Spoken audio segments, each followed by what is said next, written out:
From biosphere and have life और called.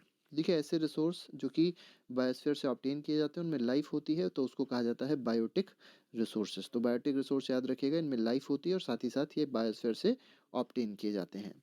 Question number 2 में कहा गया विच of the following is not classified on the status of development.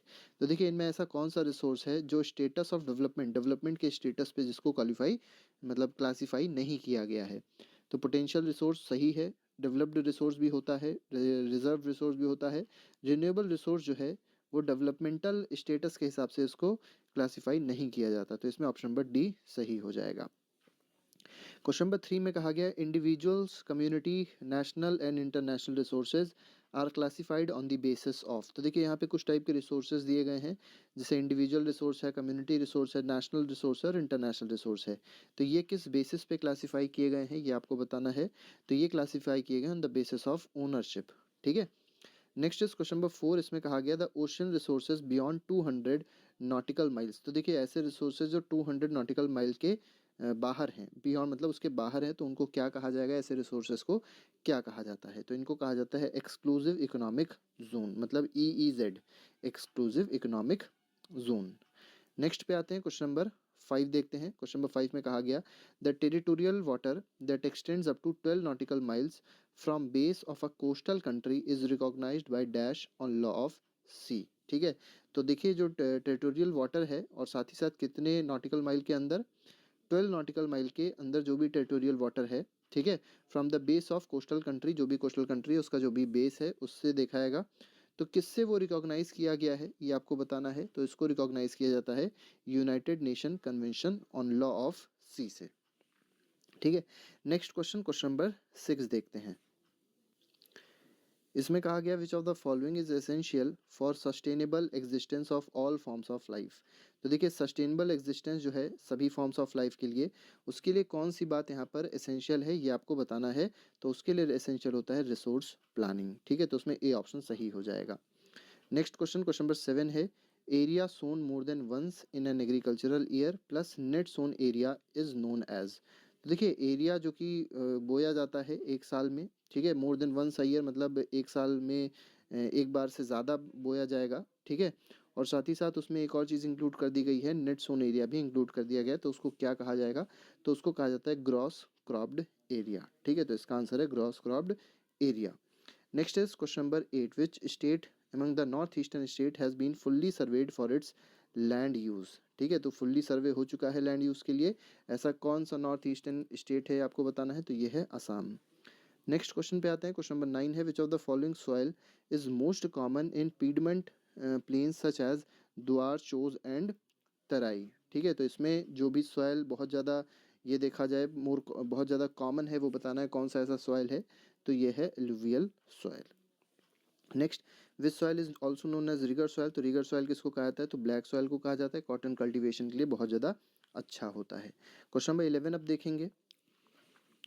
तो देखिए इसमें कहा गया कि ब्लैक सॉइल जो है वो किस चीज़ में पुअर है। Black soil are generally poor in, A option दिया गया है phosphoric content, B option is moisture, C option is potash and D option is calcium carbonate.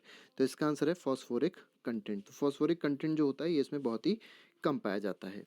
Next में कहा गया where are red soil mostly found. अब red soil की जगह आपको बतानी कि कहाँ कहाँ पर रेड सॉइल पाया जाता है क्वेश्चन नंबर 12 में। तो देखिए मेनली पाया जाता है डेक्कन प्लेट्यू में और उड़ीसा के कुछ पार्ट्स में। तो इसका आंसर है option number A. Question number 13 देखिए laterite soil is mainly found in. अब आपको बताना है लेटराइट सॉइल कहाँ पाया जाता है।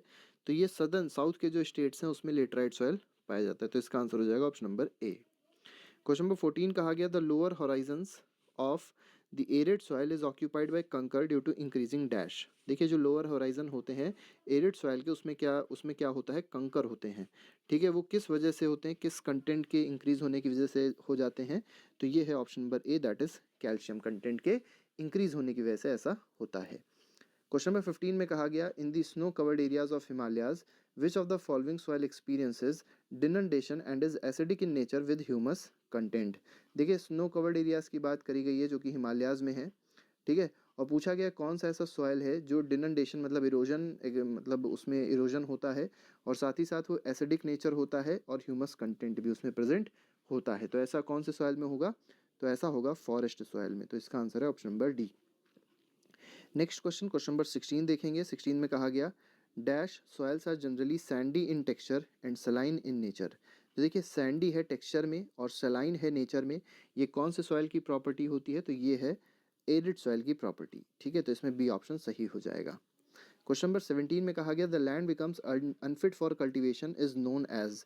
तो देखिए ऐसा लैंड जो जिसमें कल्टीवेशन नहीं कर सकते, अनफिट हो गया है कल्टीवेशन के लिए, तो ऐसे लैंड को क्या बुलाता है? तो इसको कहा जाता है बैड लैंड।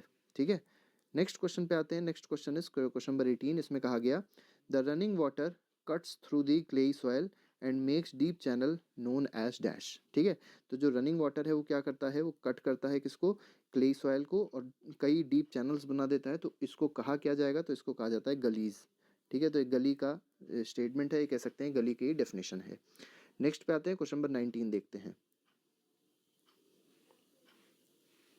क्वेश्चन नंबर 19 देखते हैं अब।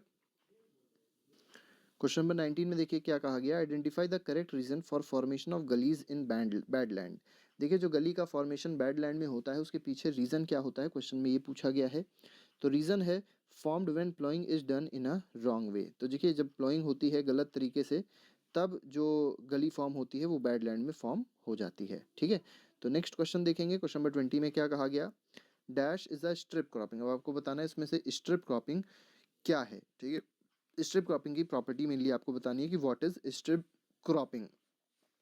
तो इसमें सी ऑप्शन देखिए, strip of grass are left to grow between the crops. ठीक है, तो क्रॉप के बीच में क्या है, कुछ जो ग्रास होती है उसकी स्ट्रिप जो होती है उसको छोड़ दिया जाता है ग्रो करने के लिए, तो उसको कहा जाता है स्ट्रिप क्रॉपिंग। नेक्स्ट क्वेश्चन में कहा गया, question number 21, complete the following table with correct information with regard to forest soil. तो देखिए यहाँ पे फॉरेस्ट सॉइल के बारे में बात करी गई। सॉइल टेक्सचर कैसा होता है? लोमी होता है, सिल्टी होता है। अब आपको बताना है एरियाज कहाँ पर फॉरेस्ट सॉइल पाया जाएगा, ये आपको बताना है। तो एरियाज जहाँ पर फॉरेस्ट सॉइल पाया जाता है वो हिल्स होती हैं। ठीक है, हिल्स में भी हो सकते हैं, माउंटेन्स में भी हो सकते हैं, और ह्यूमस कंटेंट इसमें क्या होता है? बहुत ही कम होता है। तो